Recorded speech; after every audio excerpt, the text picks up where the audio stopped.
When a person begins to recognize how his beliefs in the form of judgments are affecting perceptions of reality and affecting the outcome of life, it's a great time of reckoning within the soul. The creative force of spirit manifests one's intentions, however unconscious they may be.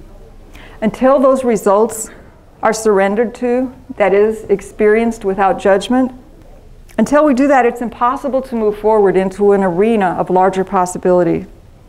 Your power is already tied up in resisting what you don't want to have. We get a taste of something and decide we don't like it, and then we tuck it away in our subconscious. Now, if you went to a restaurant and you ordered something that you decided was not for you, what would you do? You might decide to order something else, but if you do, you're still going to have to pay for the entree that you already ordered. Would you store it away for later? Well, you might, but you know, if it doesn't taste good now, it's going to be even less appealing as a leftover. And to top that off, the freshness of the meal will be long gone. The longer you store it away in the refrigerator, the more it will stink it up. Well, this is exactly what happens when you decide not to feel something that's presented itself in your experience. The more you store it away, the more it stinks up your whole experience of life. And eventually your entire life feels contaminated by it.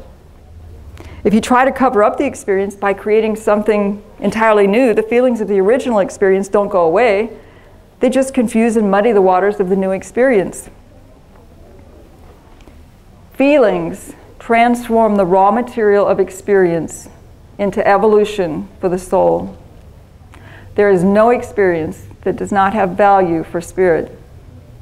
We must first surrender to the life that we have created through not knowing ourselves deeply.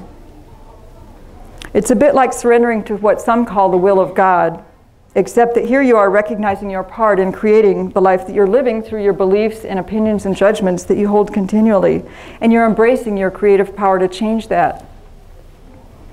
The power of going with the flow is that resisted experience can finally be integrated, opening up to new possibilities.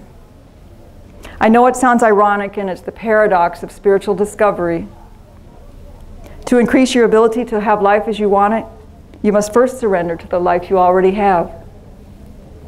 This is where feeling and emotion emerge as tools for transformation. Discovering the judgments that create emotional imbalance and surrendering to the flow of feelings allows the movement toward an expanded ocean of greater awareness and greater creative ability. Surrendering to this flow invites the experience of grace.